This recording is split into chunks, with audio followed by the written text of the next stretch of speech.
Hi everyone, welcome to dream job online classes.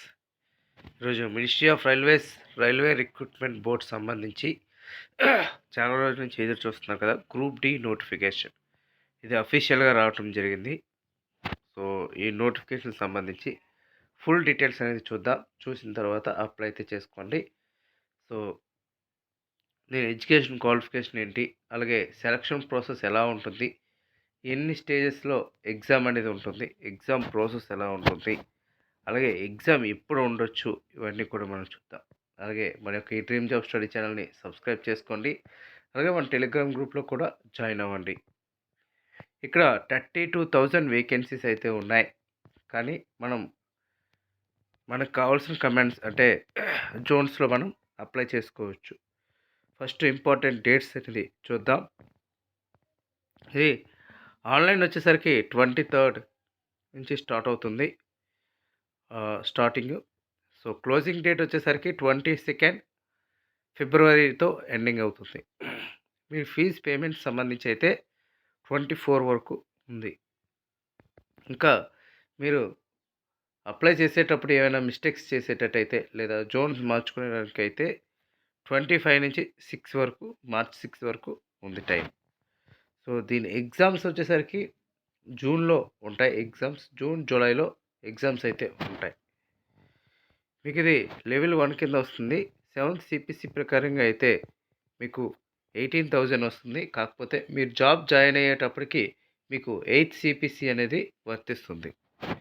Total vacancies వచ్చేసరికి 32,438 vacancies ఉన్నాయి. Age వచ్చేసరికి 18 నుంచి 36 ఇయర్స్ వరకు ఏజ్ అనేది ఇచ్చారు. ఇంకా మీరు ఒకే జోన్కి అప్లై చేయడానికి అవుతుంది. వేరియస్ మల్టిపుల్ జోన్స్కి అప్లై చేయడానికి అవ్వదు. సో ఏ జోన్ అయితే అప్లై చేస్తారో ఆ జోన్లోనే మీకు జాబ్ అనేది ఉంటుంది. ఇన్ కేస్ మీరు దూరంగా జోన్స్ అప్లై చేసిన తర్వాత ట్రాన్స్ఫర్స్ అయితే మాత్రం మినిమం 5 ఇయర్స్ అయితే అక్కడ చేయాల్సి ఉంటుంది. తర్వాత ట్రాన్స్ఫర్స్ అనేది ఉంటాయి. సో ఇక్కడ క్లియర్గా ఇవన్నీ కూడా మెన్షన్ చేశారు ఇంపార్టెంట్ ఇన్స్ట్రక్షన్స్లో.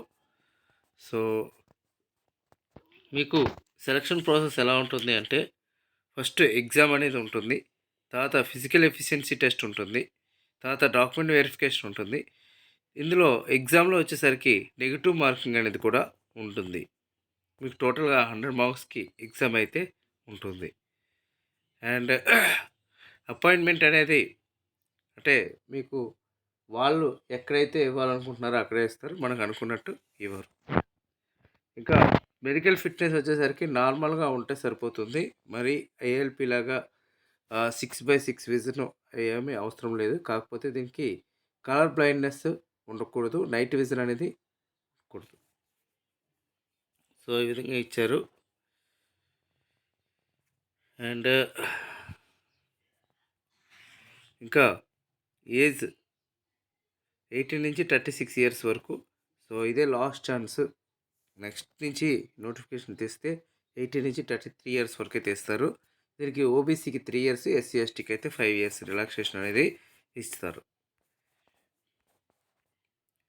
అండ్ మీకు ఎడ్యుకేషన్ క్వాలిఫికేషన్ వచ్చేసరికి మీకు 10th క్లాసు, ఐటీఐ, అప్రెంటిస్షిప్ ఇవి ఉన్నాయి. ఇంకా ఏజ్ చూద్దాం. యూఆర్కి వచ్చేసరికి 2/1/1989 నుంచి అప్లై చేసుకోవచ్చు. ఓబీసీ నాన్ క్రిమినల్ అయితే 2/1/1986, ఎస్సీ ఎస్టీ అయితే 2/1/1984. ఓకే, ఎప్పటి వరకు అంటే 1/1/2007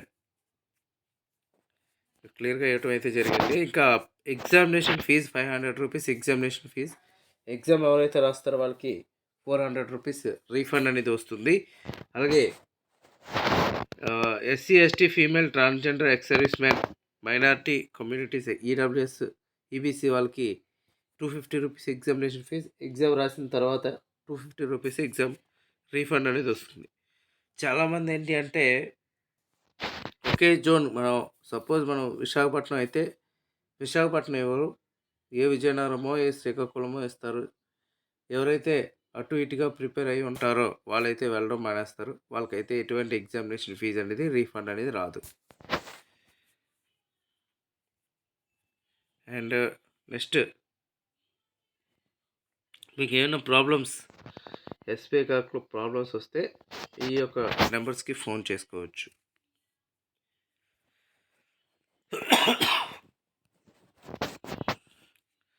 ఓవరాల్గా ఈ నోటిఫికేషన్లో ఇంక ఎడ్యుకేషన్ క్వాలిఫికేషన్ మెయిన్ ఇంపార్టెంట్. ఎందుకంటే చాలామంది 10th క్లాస్ పెట్టొద్దు అని ఐటీఐ పెట్టమని తర్వాత ఇవన్నీ ప్రాసెస్లు ఇచ్చారు. కాకపోతే ఎవరైతే 10th పాస్ అయి ఉన్నారో వాళ్ళు కూడా ఎలిజిబిలిటీ ఉంది. ఐటీఐ చేసిన వాళ్ళు ఐటీఐ ఎలిజిబిలిటీ ఉంది, అప్రెంటిస్ చేసిన వాళ్ళు అప్రెంటిస్ ఎలిజిబిలిటీ ఉంది. అండ్ నెక్స్ట్ ఎవరైతే రైల్వేలో అప్రెంటిస్షిప్ చేశారో వాళ్ళకైతే ఈ నోటిఫికేషన్ ఒక అద్భుతం అని చెప్పాలి. ఎందుకంటే వాళ్ళ కోసమే ఈ నోటిఫికేషన్ అయితే బాగుంటుంది. వాళ్ళకి తక్కువ మార్కులు వచ్చినా సరే ఫస్ట్ ప్రిఫరెన్స్ అయితే ఇస్తారు. ఇంకా రిక్రూట్మెంట్ ప్రాసెస్ వచ్చేసరికి ఫస్ట్ కంప్యూటర్ బేస్డ్ టెస్ట్, తర్వాత ఫిజికల్ ఎఫిషియన్సీ టెస్ట్, తర్వాత డాక్యుమెంట్ వెరిఫికేషన్, తర్వాత మెడికల్ ఎగ్జామినేషన్. కంప్యూటర్ బేస్డ్ టెస్ట్లో టైం 90 మినిట్స్ టైం అనేది ఉంటుంది. జనరల్ సైన్స్ 25 మార్క్స్కి ఇస్తారు, mathematics 25, general intelligence and reasoning 30 మార్క్స్కి ఇస్తారు, general awareness and current affairs 20 మార్క్స్కి ఇచ్చి టోటల్గా 100 మార్క్స్కి వస్తుంది. మీరు ప్రిపరేషన్ అయితే అప్ టు 10th క్లాస్ వరకు మీరు బుక్స్ ప్రిపేర్ అయితే చాలు. ఇంకా కరెంట్ అఫైర్స్కి జనరల్ అవేర్నెస్కి మాత్రం సపరేట్గా ప్రిపేర్ అవ్వాలి. నెగిటివ్ మార్కింగ్ అనేది కూడా ఉంటుంది. ఈ సిలబస్ ఇవన్నీ కూడా మనం తర్వాత డిస్కస్ చేసుకుందాం. తర్వాత physical efficiency test male and female candidates చూద్దాం. ఫస్ట్ మేల్ క్యాండిడేట్స్ వచ్చేసరికి 35 కేజీల బరువుని 100 మీటర్స్ 2 మినిట్స్లో మోసుకుంటూ తీసుకొని వెళ్ళాలి. ఒకసారి దించవచ్చు, కానీ ఇది ఓన్లీ క్వాలిఫైయింగ్ నేచర్ మాత్రమే. అలాగే నెక్స్ట్ రన్నింగ్ ఉంటుంది. 1 కిలోమీటర్ 4 మినిట్స్ 15 సెకండ్స్లో కంప్లీట్ చేయాలి. నెక్స్ట్ అదే ఫీమేల్ క్యాండిడేట్స్ అయితే 20 కేజీస్ వెయిట్, డిస్టెన్స్ 100 మీటర్స్ 2 మినిట్స్లో కంప్లీట్ చేయాలి. అండ్ అదే నెక్స్ట్ రన్నింగ్ ఉంటుంది 1000 మీటర్స్ 5 మినిట్స్ 40 సెకండ్స్లో కంప్లీట్ చేయాలి. ఇది ప్రాసెస్ ఫిజికల్ ఎఫిషియన్సీ టెస్ట్. తర్వాత వచ్చేసరికి డాక్యుమెంట్ వెరిఫికేషన్ ఉంటుంది. ఇది ఆన్లైన్లో మాత్రమే అప్లై చేయాలి. మీరు ఒక్క జోన్కి మాత్రమే అప్లై చేయడానికి అవుతుంది, వేరియస్ జోన్స్కి అప్లై చేయడానికి అవ్వదు. మీరు అప్లై చేసేటప్పుడు బ్యాంక్ బుక్ ఇవన్నీ కూడా డీటెయిల్స్ ఇవ్వాలి. మీకు ఎగ్జామ్కి వెళ్ళే ముందు ఈ కాల్ లెటర్ అనేది వస్తుంది. అది మీ మెయిల్కి మాత్రమే వస్తుంది, మీ ఫోన్కు మెసేజ్ వస్తుంది. అందుకనే మీరు అప్లై చేసేటప్పుడు మీ మొబైల్ నెంబరు అలాగే మీ ఈమెయిల్ ఐడి రిక్రూట్మెంట్ అయినంత వరకు కూడా మీకు వర్కింగ్లో ఉండేలాగా మీరు చూసుకోవాలి. ఇది మీరు ఏ జోన్కి అప్లై చేసుకుంటే బాగుంటుంది అంటే మన తెలుగు వాళ్ళు వచ్చేసరికి అప్ టు ఈస్ట్ గోదావరి అంటే అప్ టు విశాఖపట్నం భువనేశ్వర్ జోన్కి అప్లై అయితే చేసుకోండి. విశాఖపట్నం తర్వాత ఎవరైతే ఉన్నారో వాళ్ళందరూ కూడా సౌత్ సెంట్రల్ రైల్వేకి అప్లై చేసుకోండి, సికింద్రాబాద్. అండ్ నెక్స్ట్ ఏంటంటే ఎవరైతే సికింద్రాబాద్కి అప్లై చేసుకున్నా కూడా అప్లై అయితే చేసుకోవచ్చు. మనం ఎనీ జోన్కి అప్లై అయితే చేసుకోవచ్చు. సో మీకు సికింద్రాబాద్ అయితే 1600 వేకెన్సీస్ ఉన్నాయి, అలాగే భువనేశ్వర్ అయితే 900 వేకెన్సీస్ అయితే ఇచ్చారు. సో మీరు చూసుకొని అప్లై అయితే చేయండి. ఏ జోన్కైనా అప్లై చేసిన ప్రాబ్లం లేదు. కాకపోతే మీకు జాబ్ వచ్చింది వన్స్ ఏ జోన్లో వస్తే ఆ జోన్లోనే ఒక 5-6 ఇయర్స్ వరకు చేయాల్సి ఉంటుంది.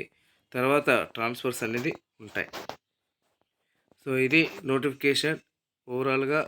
ఇందులో వేరియస్ టైప్స్ అయితే ఇచ్చారు. 18 నుంచి 36 ఇయర్స్ వరకు ఇక్కడ education qualification 10th pass or ITI or equivalent or national apprentice certificate granted by NCVT. అంటే మీరు ఇందులో ఏ క్వాలిఫికేషన్ ఉన్నా అప్లై అయితే చేసుకోవచ్చు. ఓపెన్ స్కూలా లేకపోతే ఏదైనా నో ప్రాబ్లం.